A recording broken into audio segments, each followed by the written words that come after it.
Thank you so much, Dr. Thomas Hemingway, for coming on Wellness Your Way. I'm excited to have you here. Oh, super pumped, super grateful.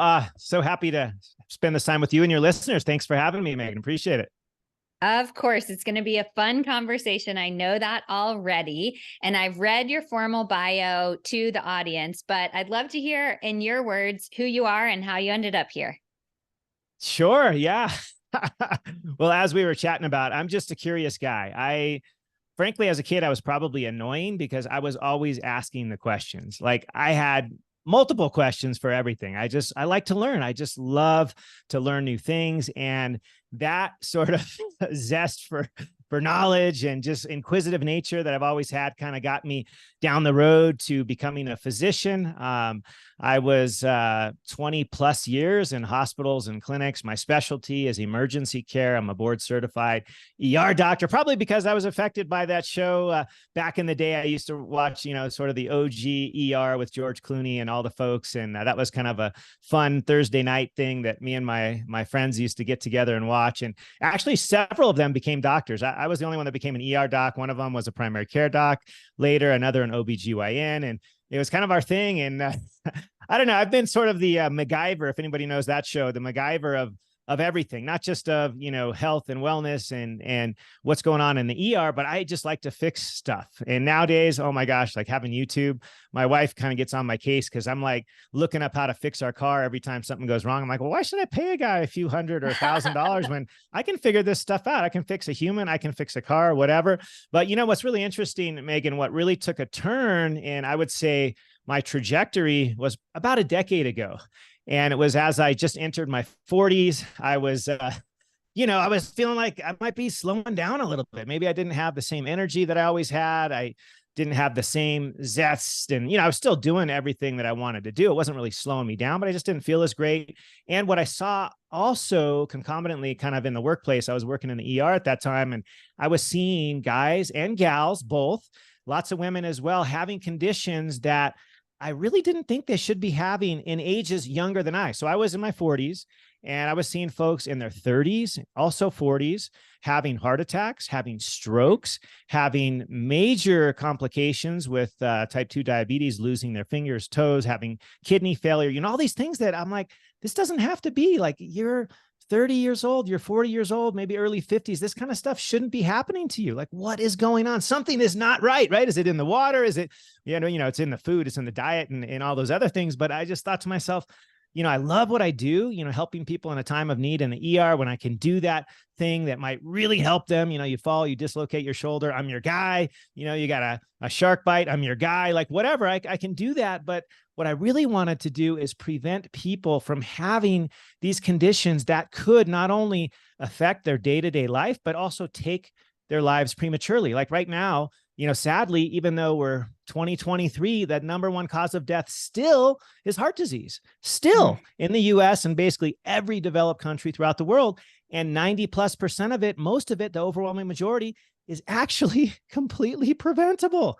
So at that point, I decided to kind of change gears a little bit. I still do work in the ER, a couple days a month, just because I like that. I like to help people in sort of those acute times of need. But my greater focus the last decade really has been helping people stay out of hospitals and stay out of illness and be well and live their best life full of energy, not to be encumbered by these common things that drag us down, whether it be low energy or brain fog or, just having achy joints, things like that, that we can easily improve upon with some simple daily strategies. So that's been my focus. I've done training with the Institute for Functional Medicine, getting my integrative, sort of credentials as well, and things like that, sort of add to, just the toolbox, if you will. I just, like I mentioned earlier, I'm a lifelong learner and just love to help people live their best life. I love hearing that story. And I love that you bridge the gap between those two worlds, because everyone knows that the shark bite or whatever else needs to go to the emergency room. That's not a time for functional medicine, but let's make the emergency room and your hard work there and all your colleagues' hard work there. Let's make that truly for critical care. Let's ease the burden on them by doing the work on the front end so we don't have all this heart disease and everything else that we're dealing with today. it really takes voices like you out here to change that message. So I'm very grateful that you've shifted focus and are still in the ER every once in a while. Yeah, yeah. No, it's a great model, and it fills my heart. I love to help people, and I'm doing it in both environments. And I really feel like this is, like you said, this is the place to help people of any age, of every age, of any time in their life. Doesn't matter where you are, what you've been through. Like, you can start today and improve something. Like, I've even Yes. learned, despite like being the total geek that I am and being super health conscious for a long time, I still learn stuff every single day. And it's so much fun to learn and then apply and then just see the difference in your daily life. Like, heck, I'm in my 50th year and I literally have the energy of a teenager. I got a lot of teenage boys. I got 4 of them, in fact, and I can keep up with all of them. And so I want that for each and every one of you. I want you to have the energy that you want, that you desire. That's so amazing. And I'd love to dive in here before we even get into your book and your strategies. You have 4 teenage boys. That almost makes my head explode just thinking about it.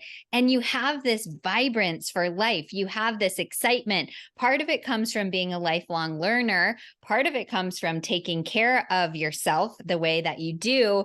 But I'd love to just hear what motivates you, what gives you this energy on a daily basis. Yeah, I would say, for them and for the people I care about, I want to be around for them. I want to be there a good long time and have lots of memories. And I don't want to be the dad, the parent, the friend that just somebody says, hey, let's say my kid, or maybe one year my grandkid, hey, you want to play ball with me? Like, I want to say, absolutely, let's go. Like, can we go now? Or do we have to wait for your mom to say it's okay? Let's just go play right now. Like, I want to jump out of that chair without assistance in my 90s. And honestly, I want to be with them. And I've shared this before, but I don't know if you know, I want to be, and this is kind of a silly, crazy goal, but I want to be the first surfer. So I'm a lifelong surfer, 40 years of surfing. And I want to be the first to continue to surf to 100 years old. It's never been done before. Yeah, there's a lot of folks that have Wow. hit 100, but nobody's surfing. Not one person has done this. And so that's going to be me, Dr. Thomas Hemingway, still surfing at 100 years of age, because why not? It can be done. I really feel like it can. I really love that. I hope to be celebrating you. I don't think I don't know what we'll have social media wise, but some way, way in the future, 50 years from now, I'll be celebrating you as that first person to continue surfing until 100. And I think the audience hears that in your voice. Even if they are not seeing your face, they hear that zest, that true motivation. I want to do this. I want to be there for my kids. When you have that, when you can tap into your why, some kind of quote temptation, like, oh, the donuts in the break room or whatever, I find that just becomes a lot less tempting because you have such a strong why. Do you think that as well? Oh, totally, totally. And that is a huge thing, because if you just think about what you want for your life, like what kind of impact you want to leave, who you want to spend the time with, how you want your sort of ripples to be felt throughout the world, like that, I think mission always takes over those silly little, pestering temptations, whether it be donuts. For me, it's always been ice cream. I've never really liked donuts, but ice cream was always my thing. Like, every day I'd get home from work in the ER, like, I'm kind of embarrassed to admit this, but I'm a real dude. I don't care about sharing my faults. I'm happy to do it. I literally would come home from work every single day and have a bowl of ice cream. Like, that's the way I would unwind. I didn't have a drink because I just have never been a drinker, but ice cream was my thing. It was my comfort zone. I'd turn on the TV, watch some surfing, eat a big giant, maybe a quarter gallon of ice cream. And that was my happy place. And I'm happy to say I haven't done that in years, and I don't even crave it. I don't even want it. Although I'll be honest, if it's my kid's birthday, I'm going to have a scoop of ice cream. Like, Yeah, absolutely. I'm going to have a piece of cake absolutely. too. I'm going to have a piece of cake too. Yeah. I'm never about depriving. We should never deprive ourselves, but we should, be a little bit more, I think, just mindful, of all the things, and not just with eating, but all the things we do, and be present. And life is so much more enjoyable that way. Life is meant to be enjoyed. If you're doing stuff that's like, I hate this, I'm following this diet regime and it sucks. Like, well, don't do it.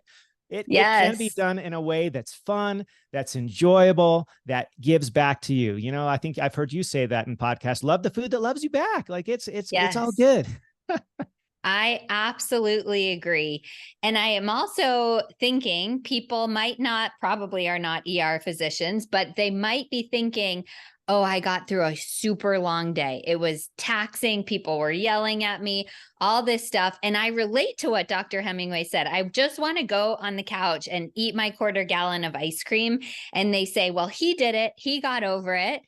How did you start that process when you realized, oh, a quarter gallon of ice cream isn't serving me? Did you look for other things that would give you dopamine, or did you white knuckle your way through it? How can you now eat ice cream on your kid's birthday or when it's worth it and not every day?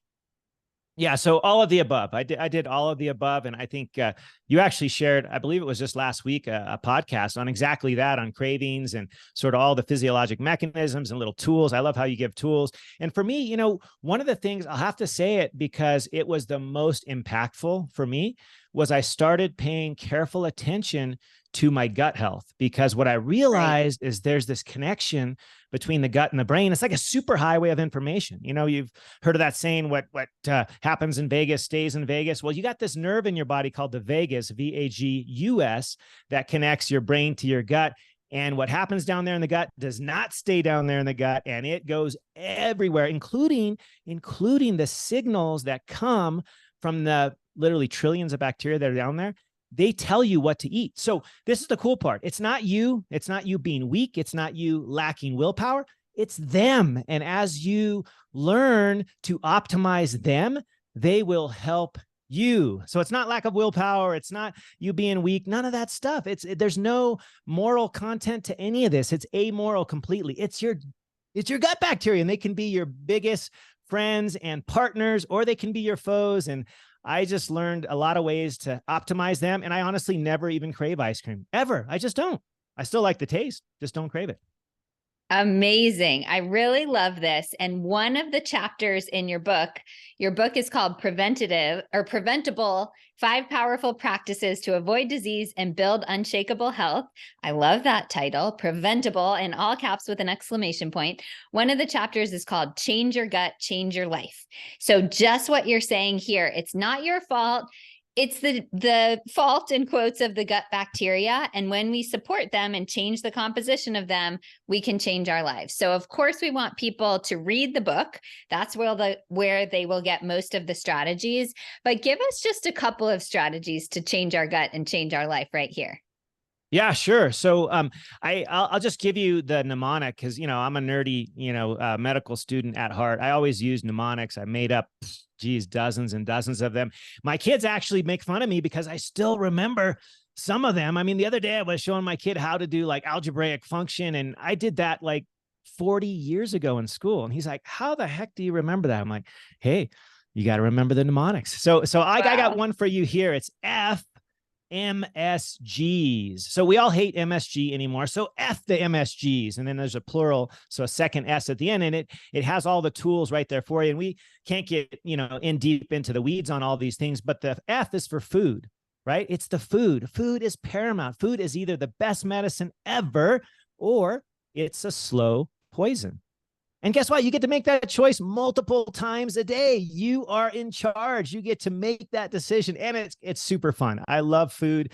I'm kind of a foodie. I try everything, especially if it's home cooked, natural, and made of single ingredients. Like, I am a fool for food, and I'm a great eater. I've always been described as such. And so I love food. So the first thing is you just got to eat real food. And there's really, I'm an add more than subtract kind of guy. I really believe that adding to your plate all of those wonderful, colorful things that are so nutritious and delicious, and just frankly fun. Like, if you've ever traveled and you've tried local cuisine, who doesn't like to try somebody else's cuisine? Like, it's so much fun. So I'm an add rather than subtract kind of guy. So I only really say 3 things that you should really focus on avoiding. That's it. We can remember 3 things, right? So the first is the highly processed sugars. Of course, we want to avoid sugar, right? The high fructose corn syrup, even, the agave nectar and the maple syrup, the brown rice syrup, like anything that's sugar, like, for the most part, we should be trying to avoid that stuff, right? The second is the highly processed grains and flours. Gluten is the tip of the iceberg. There's a lot of other crappy grains out there. And, what's really cool about travel is in a lot of other places in the world, they don't use the same crappy grains that we do, right? They actually have much better quality stuff, not the dwarf wheat that we've hybridized here in the US. And so I pretty much never, eat any kind of grains in the US, hardly ever. Everything that is sort of that consistency, the kind that I get is sort of a nut based. So a non-grain formula, if you will. Like if I use like a little granola to throw on top of my Greek yogurt with berries, it's going to be a grain-free granola, for example. So highly processed grains and flours, got to try to avoid that. And then the third, the seed oils, right? What I like to call the industrialized oils. Yeah. And this is anything that honestly takes tons of processing. Like the only really good oils out there are the ones we've been using for millennia, right? You take an olive, you squish it, you press it, you get olive oil. You take an avocado, you squeeze it, you get avocado oil. You take a coconut, my favorite being, decades in Hawaii, you just squeeze that thing and the oil comes out. You don't have to do high heat, high pressure. You don't have to bleach out all the stuff and deodorize all the foul smell. Like you don't have to do any of that. All you do is just put a little pressure, squeeze it, boom, you're done. You can even do it cold press. You don't even need heat at all. So those are the oils you should be using. Any others, primarily soybean, sunflower, safflower, canola, rice bran oil, all these things that are literally in almost every food that comes in a package, right? The so-called the bag, the box, or the barcode. You got to look at the ingredients list. If it has any of those oils, dump it. Do not, don't even put it in your cart. So that's it. That's the food part. Super simple. I really love that. I was trying to challenge you during that. Is there something aside from the processed sugars, the refined grains, and the seed oils? And I was like, okay, well, maybe red 40 food colorings. And I was like, oh, sure. There's no food I can think of, though, that would have the food coloring that wouldn't have any of those other three. So I love how you've made it so simple with those three. I completely agree. And I really also agree to your point of just adding more whole food to your plate. There are some conditions, of course, where we want to be more strategic, but for the average person, if we just get more variety of actual whole foods on our plates, we're going to feel better. No questions asked. Yeah, totally. It's really that simple. And I remember from, I think it was 3rd or 4th grade, my teacher taught me the KISS mnemonic, right? Keep it simple, sweetie. Like it's got to be simple. If it's hard and you got this big, long list, I don't care what that is, whether it be respect to a diet or an exercise program, whatever. If it's complicated, you're not going to do it for the rest of your life, right? Because these are things we want to do for the rest of our life, because we don't want to feel good for a week or a month or just get into that pair of jeans or that dress or whatever, and then all of a sudden bounce back to how we were. No way. We don't want to do that. We want to feel great forever, right? I mean, like me, tell them 100 plus surfing still. I want to feel that zest ongoing forever, each and every day. And so you got to keep it simple. So that's the real simple thing with food. The second one, F. Now, M is for movement. And this is one of my favorite things. And the good news is, guys and gals, you do not need a gym membership. If you have one, fantastic. Like that's amazing. I personally don't have one. I rather would just go outside and hop on my bike or go for a walk or, if it's snow available, I'll hit it up and take my skis or my snowboard, either one, or if there's surfing available. I like to be outdoors. And so any movement you do is paramount. Like you've heard of the new dictum, sitting is the new smoking. Well, it's not really, but what they've noted is that the hours that we sit in a day is basically directly proportional to all of the illnesses out there. All of the chronic illnesses that we've heard of, from heart disease to cancer, all of these things go up incrementally with the number of hours that we sit in a day. So, super simple hacks you can do. What I almost always do is I work many hours of the day, not 100%, because you want to sit sometimes, but I have a standing desk. And if you don't have one, that's cool. Just put a couple of boxes. We all, order stuff online. There's probably plenty of boxes in the garage. Put a couple of boxes on top of your desk or a stack of books, and then put your laptop or whatever on top of that. You can stand a couple hours a day. It doesn't have to be every hour. Start small. Maybe start 15 minutes every hour and just stand, right? Just simple stuff. And then body weight exercise, whether, you're trying to do like an air squat, like I'm kind of faking right here, or, I have pull-up bars located, hanging on the doorways of my house, just little things that remind me to move my body a little bit every hour if I can. And then, of course, for, minimum is sort of my goal, always 30 minutes a day, but I usually way outdo that, but it's something that can be really simple. I think we all have a couple minutes here and there. Like the simplest way to start for that, Megan, and I think you've talked about it before, is that when you eat something, make that a promise to yourself that you'll just move your body for a couple of minutes afterwards. I eat 3 meals a day, so I try to take 3 10-minute walks a day. There, I've done 30 minutes already. Like, holy moly. Like I could probably tell you, I don't have 30 minutes consecutively, but I could throw in 10 minutes after every time I eat a meal. Just go for a little walk, get some sunshine, get some fresh air. You're checking off all the boxes and it feels great. And it's great for your metabolism. So movement is critical. Wouldn't you agree? I absolutely agree. I think the 10-minute strategy is so smart because people really can find 10 minutes if they prioritize it. I work with some of the busiest people. I know you do too, and they can find 10 minutes if they prioritize it. And I have to say, I've been following you on Instagram now for a little while. It's so inspiring to see your smiling face walking out there. You're getting sunlight. You really look like you are enjoying it. So I recommend to everyone who's listening, follow Dr. Hemingway on Instagram as well, and you'll be inspired by the outdoors.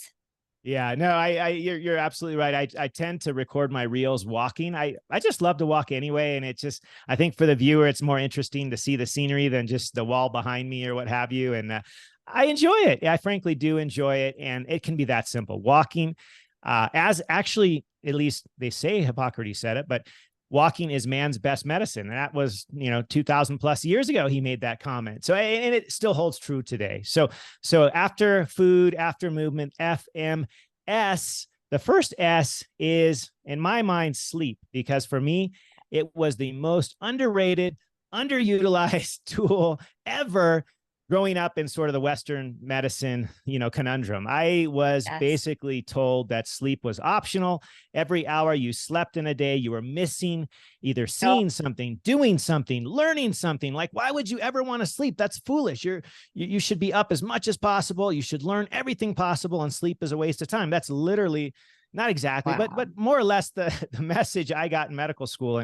And sadly, in those days, that was the 90s, we didn't know all the things that we know now. We actually didn't even know why we needed to sleep. It really hadn't truly been discovered yet. We knew that if you didn't sleep for long periods of time, and for even just nightly sleeps that were consistently low on hours, you would have lots of problems, right? Not just with immediate stuff like focus, attention, physical performance, but it would affect your mood. It would affect your inflammatory markers. Like, we knew those things, but we didn't really know why.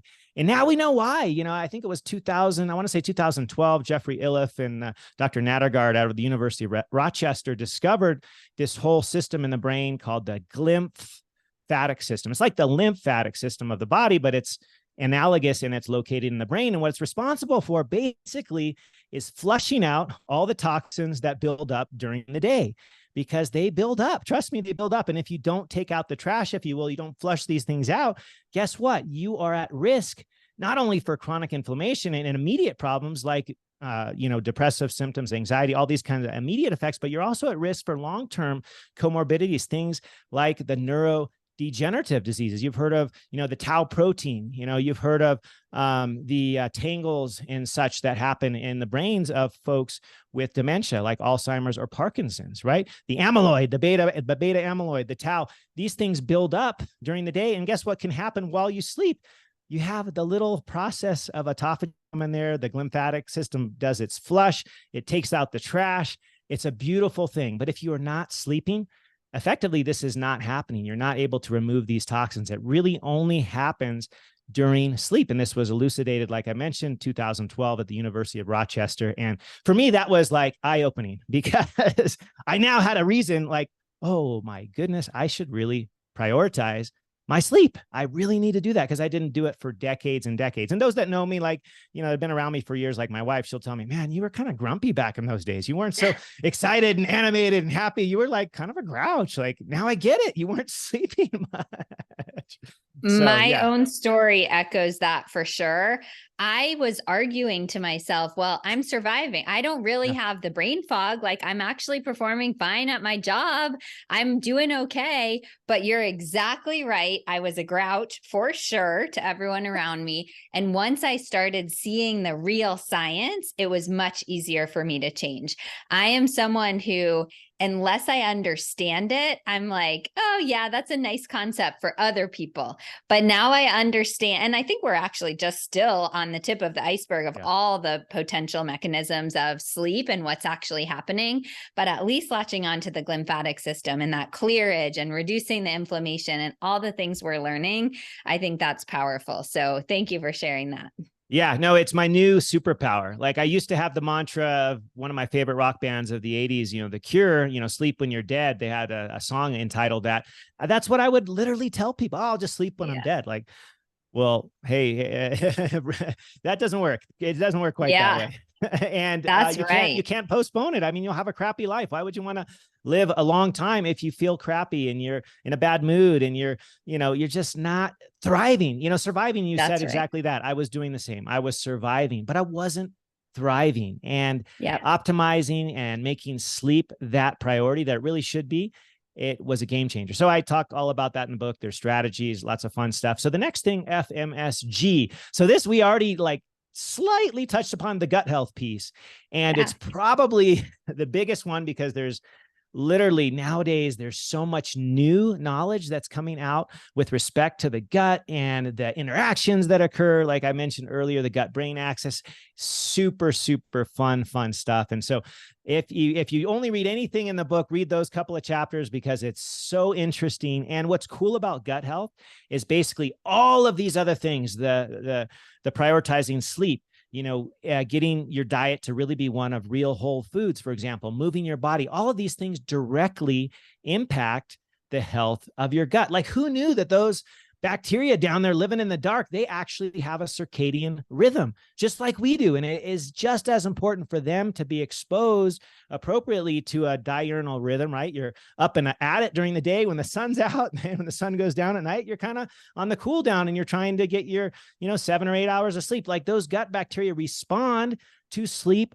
also. So not only is there so much, science and cool factual, stuff. I do a lot on twin studies that have really elucidated the importance of gut health, and this stuff will blow your mind. It did mine, and I'm a scientist at heart, and I love this nerdy, geeky stuff, but like the gut health thing was not a thing when I was in medical school. That hadn't even been coined. Nobody ever talked about gut health. Like literally 0 books had been written about it when I was in medical school, at least any that I was aware of. And it is so fun to learn about this now because it literally plays out in every aspect of your health. And so I put a lot of focus on there. Wouldn't you agree that gut health is important? Absolutely. And again, one of those things we're still learning. We know the vagus nerve now. We know a lot of the different mechanisms of gut health, but I don't even think it's that far in the future. 10 years in the future, we will have a direct connection between gut health and almost every single chronic disease and maybe other diseases as well that we're just not connecting to gut health. I think it's so important. Yeah, and it's literally exploding each and every day. There's a new study or a dozen that come out with something related to gut health. It's just it's so Yes. much fun. And like I touched upon about my whole ice cream story, like wow, who would have thought that, right? That these cravings were actually coming from bacteria in my gut. They were literally telling me to eat that highly processed, creamy, tasty, sumptuous ice cream because guess what? They increase their fitness. And in biological terms, that just means they survive. And they want more than anything their survival. They don't care about you, right? And so I was promoting their growth, but it was harming my overall health. And so as you tip the balance and you get rid of the common thing, which many of us have, which is dysbiosis, that's just sort of the altered, balance of flora. You got some of the not so helpful guys outnumbering the helpful guys because there's so many helpful ones down there that can do so many things, right? They can make actual vitamins for you. They can make the precursors to neurotransmitters. Like we didn't know this, but like 90+% of the serotonin produced in the whole body, it's produced in the gut.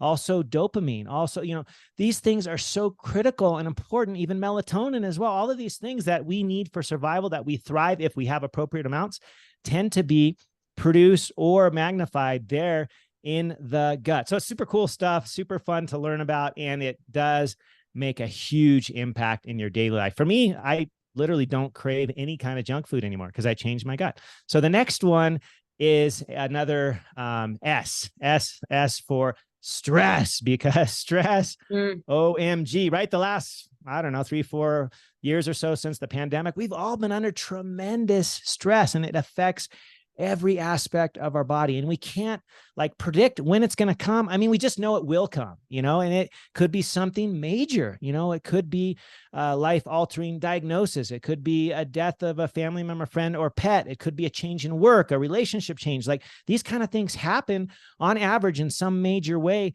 once every year-ish is what the data shows. And so I learned about this study. I think it was it's meshing in my mind a little bit. It might be 2012 as well, but it's right about that time frame where they released, probably in my mind, one of the most influential studies on stress ever. And one of the reasons I love it is it included nearly 200,000 patients. So it was a huge, huge landmark study. And what was really cool is they found something that hadn't really been understood or even elucidated in the past. And this was the fact that stress, although the quantity seems to matter, right? If you have a low level, a medium level, or a high level, you would think that would matter, right? And so they had people rate their stress. You have a mild amount, you have a moderate amount, you have a high amount of stress. And then they followed them for the course of a couple of decades. They also asked them if in their mind, in their brain, in between their ears, if they believed that stress was bad for them, like if it was bad for their health or what have you, or that it was indifferent, or that it maybe could even be a good thing, something that they could learn or grow from. And so they asked them those questions as well. And what they found was a little different than we anticipated. So the folks that, this one maybe not surprising so much, is those that believed that the stress was bad for them and they had the highest level of it, that rated their stress as high. Well, guess what? It was truly a self-fulfilling prophecy. They had all the bad outcomes. They died sooner. They had more comorbidities, more heart disease, more cancer, more illness. All of those things. It was literally like a self-fulfilling prophecy. But however, this nobody, I think, would have predicted. Another subset of the people who rated their stress also as equally high, so they were up there in that highest tier of stress, but that had the belief that it wasn't bad for them, it wasn't harmful, it could actually be a growth promoting or a challenge type experience. Those people not only did not have that increase in comorbidities and early death, they actually had a protective effect from that stress. So they actually did better. They lived longer. They had less health challenges than even those people with a lower level of stress and that believed it was bad for them. So your belief, like literally what's between your ears, is that powerful. Your belief, the meaning that you attach to something. For me, I just thought, oh my gosh, that is awesome, because we as humans, we like to blame this and that. Oh, well, this caused this and this. Even as a doctor, we're always looking for the quote cause, or the etiology, we like to call it, and we like to blame stuff. And this it doesn't follow that same algorithm. This is the notion that we right here in our mind have among the greatest impact we could ever have on something that is so common, right? We all have stress. Why wouldn't we want to make it a challenge or something we could grow from, or have some kind of positive spin that we put on it and it could actually help us? Like, what? So Yes. cool stuff. What are your thoughts? Oh, I just love this. It's one of my favorite bodies of research ever. It was Kelly McGonigal, who's a Stanford researcher. She was at least one of the lead researchers on this group of studies. And for listeners who are intrigued by this, the book, The Upside of Stress, is a great book all about this. I'll say it definitely changed my perception of my own stress, because I always thought, I was in that first group, oh my gosh, I'm stressed and the stress is killing me. And like you said, that was a self-fulfilling prophecy. It actually was killing me. But when I read that and started to learn about it, I'm like, okay, I'm never going to be the person who just sits there with literally zero stress or excitement in my life. And I don't know, someone's fanning me and handing me like water all day. That's just not me. I'm not going to do that, but I don't have to do that to preserve my health. I do like water. Yes. Cheers to that. But I want to be active. I want to be passionate. I want to be challenging myself. So when I realized that I could still have stressors in my life, which are unavoidable, but I connected that to purpose. And also, I learned how to build stress resilience for that with little practices like getting outside, like you said, and for me, meditation and my morning routine and things like that.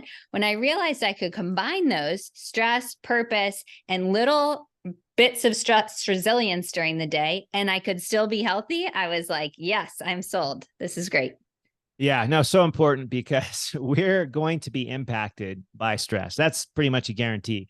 And we get to choose, right? We get to choose our response, which is so cool. It's so empowering, a little bit daunting sometimes, because sometimes it's just easier to blame crap, it's just easier, Yeah. but it's not, it doesn't it doesn't give us any growth. And so also in the book, I talk about, the different strategies, meditation, mindfulness are in there. The movement is definitely in there. It's literally what saved my book. A lot of people may not know this, but I literally had written an entire first edition of my book. It was over 800 pages. And I lost it. I lost the whole thing. Oh, oh and no, that talk breaks about my like heart. angst and stress and just like, oh my goodness. It was, but you know what I did? I took a moment. I went outside. I was in a place where I could get to the beach quickly. I went out and literally caught, I think, 1 or 2 waves. I was in the water like 10 or 15 minutes. It was brief. I came back in. I had a little reset. I had a little, what I like to call, I got 6 kids. So I call it a little bit of an adult timeout.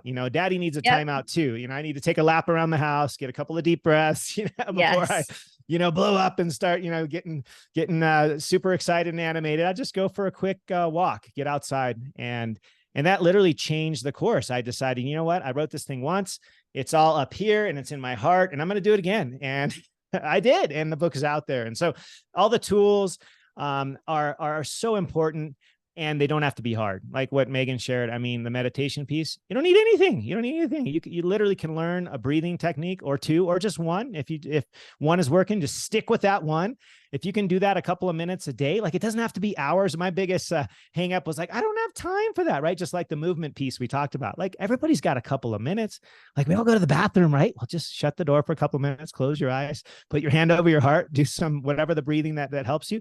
Do that for 2 minutes. It's fine. People expect you to spend a minute or 2 or 5 in the bathroom. Like you can figure a way out to incorporate this stuff into your life and you do it daily. It is going to move the needle in a big, big way. So lastly, so we stopped. Yeah. It was so stressed. That was the second S. So yeah, you did. We rounded it out. Holy crap. Yeah, we got it. You did it.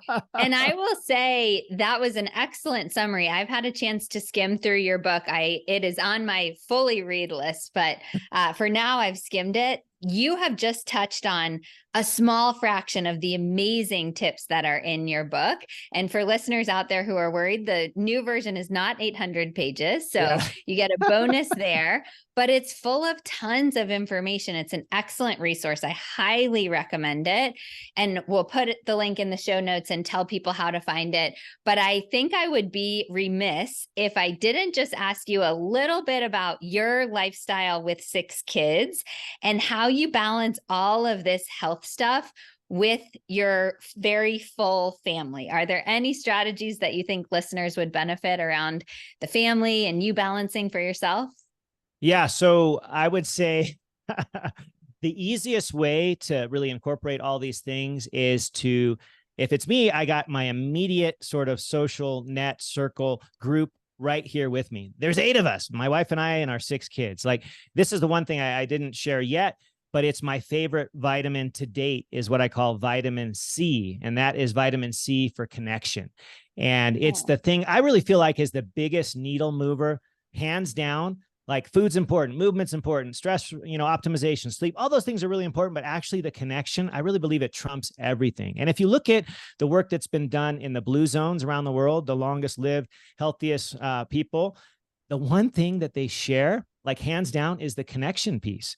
They all have this community, this sense of belonging, this sense of community, and that connection. I really feel like it trumps everything. So if you can find someone, It doesn't have to be a significant other. It can be a brother, sister. It can be a friend. It can be somebody that you work with, somebody to do this with. Each grab a copy of the book and you guys go through it together and do the practices. Like, keep each other honest. Say, hey, did you move today? Did you do your 10-minute walk after you ate? Hey, how was your sleep last night? Like, if you have an accountability partner, it's so much easier. And in our family, like, we do all this crap together. We eat the same food. Some people say, well, how do you do with 6 kids? Doesn't one kid not like XYZ thing? Well, duh, of course, some things that all the kids don't like. Do I prepare them a separate meal? No, I don't. We all eat the same meal. And it's composed largely of single ingredient whole foods. And they learn to like this stuff. And in fact, they'll go to school, and I got a couple in regular public school, and they see what's offered for school lunch and whatnot. They're like, oh my gosh, Dad, like these little mounds of supposedly peanut butter jelly and some kind of bread, like they look like garbage. Like, how do people eat this kind of thing? Like, it doesn't even tempt them. They don't even want it, or they'll go to a kid's birthday and they'll have a piece of cake, or maybe they'll have 2 because they feel like they can't get 2 at home or something. We definitely eat cake, as I said earlier, but they'll be like, that didn't even make me feel good, Dad. Why would I want to eat something that doesn't make me feel good? So doing it with someone is paramount, and it'll be what helps it stick, because you'll have that accountability piece, and it's just so much more fun. Like I mentioned earlier, like I'll go move. We do like a family, either bike ride or walk, or if it's cold outside, we'll do like literally a dance party. We'll put on 2 to 3 songs back to back, and we'll just all get super goofy and lame. And I used to break dance when I was a kid, so I'll be spinning on my back, and I'm not doing the headstand and the spin that way anymore like I used to. I'm a little bit more cautious with doing that, but like literally we'll just get goofy and we'll move together. So doing it together is really the kicker. That is so amazing and inspiring for even those of us without 6 kids. I think that's incredible. A great place to end on. I know people will want to learn more about you, your book, everything that you have to offer. So where would you send them? Yeah. So, probably 2 easiest places is my website, which is just my name, ThomasHemingway.com. The book, as you mentioned, it's called Preventable. Super easy. It's on Amazon present day. It actually, for a time, was not. They took it off for a couple of weeks. It was kind of weird. I think they weren't ready for the content, and I had to go through some hurdles to get it back on, but it's back available. You can grab it there. And my Instagram is a good place to follow, DR for doctor, and then just my name again, Thomas Hemingway. And I do a lot of fun reels. I do a lot of stories. I show you real life. Like, I am not a perfect health, choose all the things perfectly. I don't go to 6 different grocery stores, get the best organic, this and that, farmer's market every time. I'm a practical dude. And like I said earlier, if you can't make it simple, it's not going to stick. So if you're up for simple information that can move the needle in your life, feel free to follow me there on Instagram, Dr. Thomas Hemingway, and I would love to see you over there. I am so excited to send people your way. We'll put all those links to the book, the website, and Instagram all in the show notes. So scroll on down there. And once again, Dr. Thomas Hemingway, thank you so much for coming on Wellness Your Way. Oh, awesome. The pleasure is mine. Thank you, Megan. Thank you so much. Mahalo, as we say in Hawaii. Mahalo and aloha. Mahalo and aloha.